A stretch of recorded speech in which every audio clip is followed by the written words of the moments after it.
Garden of Eden, Adam and Eve first home. God himself made for Adam and Eve their first earth home. And a beautiful home it was. We shall call it a garden home. God chose a place from which 4 rivers flowed, and there he planted a large garden. We do not know the many kinds of trees and flowers and vegetables and grasses that he caused to grow in this garden. But we are sure that no park which man has made could be so lovely as was the Garden of Eden. In the midst of this garden God planted a wonderful tree, called the Tree of Life. Whoever might eat of the fruit of this tree would live on and on forever. Adam and Eve were very happy. God had given them good things to enjoy. And they knew nothing about evil and wrongdoing. They often talked with God and listened to his voice as he walked and talked with them in the cool of evening time. God wanted Adam and Eve to prove their love for him. And for this reason he planted in the beautiful garden one test tree, called the tree of knowledge of good and evil.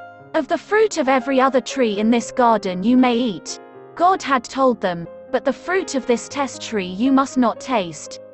If you do, you shall surely die. We do not know how long Adam and Eve enjoyed their beautiful garden home. But we do know that one day a sad thing happened. Sin crept slyly into this lovely place. It came first to Eve. She heard a voice and saw a serpent talking to her. She was not afraid, because she had never known fear. So she listened. Has God said that you must not eat the fruit of every tree in this garden? The serpent asked. We may eat of every tree except one, Eve answered. God has told us that we must not eat of the tree of knowledge of good and evil, lest we die. That is a mistake, you will not surely die, the serpent replied. God knows that if you eat fruit from this tree you will become wise to know good and evil.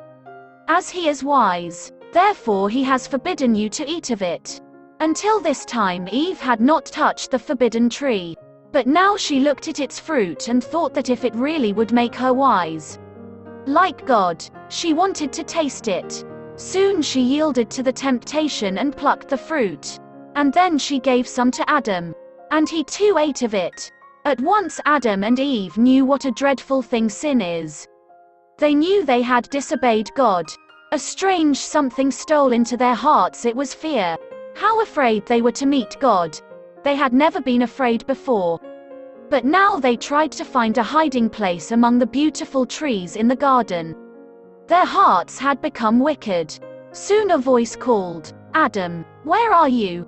And the frightened man answered, Lord, I heard your voice and I was afraid. Therefore I hid myself. Why should you be afraid to meet me? God asked, have you eaten of the forbidden fruit? Then Adam told God that Eve had given him some of the fruit and he had eaten it. What is this you have done? God questioned Eve. And she told him what the serpent had said. I listened to the tempter and then ate of the fruit and gave it to my husband, was her sorrowful confession. God was grieved because Adam and Eve had failed to obey him. Now he knew they could no longer enjoy his presence with them. Because sin had spoiled their lives. They were no longer fit to live in the beautiful garden home he had made for them. So he sent him away out into the world to make a home for themselves. And he placed an angel at the gate of the garden to prevent them from coming back to eat of the fruit that grew on the wonderful tree of life.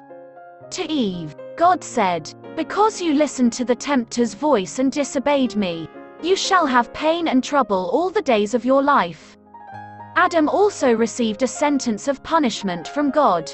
No longer should the ground yield freely of the fruits and vegetables which Adam and Eve ate for food. Now Adam must work hard to keep these things growing. And he would find that weeds and thorns, arid thistles would grow in his fields to make his work even harder.